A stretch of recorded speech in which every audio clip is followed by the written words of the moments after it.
I think illness and injury and just the health of the team is going to be a big reason to the success or lack of success that we have this year. So that's my number one concern on day 3, and it's going to be my number one concern throughout the season. We lost no seniors from last year's roster. The top 7 that ran at regionals all return, our alternates return, so there are no losses on the men's side.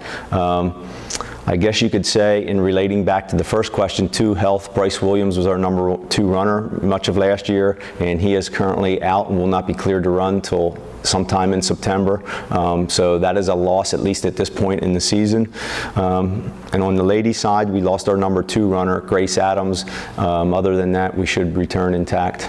The top 7 guys and the alternates return from the men's team. Our number 1 runner throughout the year, last year, was Spencer Lyman, and he also had a really good track season. He medaled at the ECAC Indoor and Outdoor Championships in the mile and the 1500, so I expect a really good year out of Spencer. I suspect as a senior he's going to be highly motivated. Looks like he had a nice summer of training.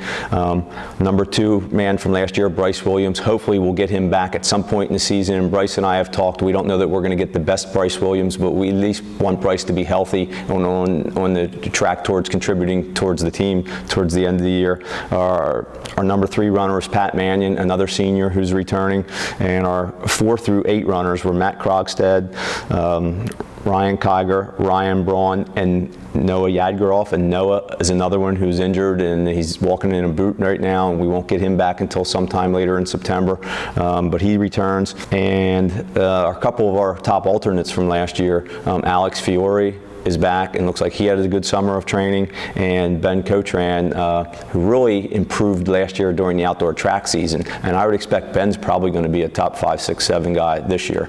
The key returners for the women's side were our number 1 runner from last year as a freshman was Emma Frazier. She's back, so we're definitely expecting her to be an immediate contributor and a leader on the team, as well as our number 3 runner consistently throughout last year, Kaylee Privateer. She's back. So they're the main returners from the women's team. Freshman class this year, the good news is I have 9 freshmen. The bad news is the split isn't exactly ideal. It's 8 girls and 1 guy. However, the 1 guy is going to be pretty good for us. He was our number 3 runner today at our time trial. He had a nice high school career, Stephen Fink, and I really expect, well, not only are we relying on him, but we're going to need him to be an immediate contributor, especially with some of the health and depth concerns that we have on our men's team. So Stephen Fink, the 1 guy freshman. On the other hand, we have 8 freshman girls this year. The deepest, probably on paper, most talented recruit class I've had.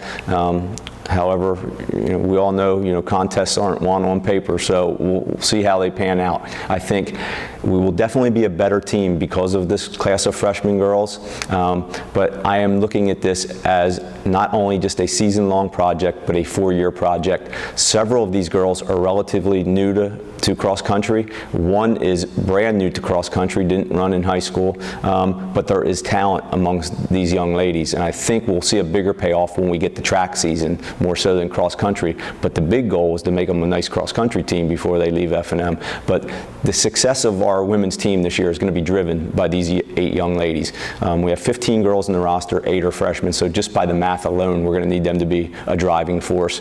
But there is some talent there. Due to the health and injury issue and the small numbers going into the season, this is going to be a slow burn for us. I'm going to give them a well-rounded training, strength training, speed and agility conditioning program. So the month of September is going to be a training month. I'm more worried about how we get to the end of October and how we can get to the conference championship meet last weekend in October and second weekend in November for regionals.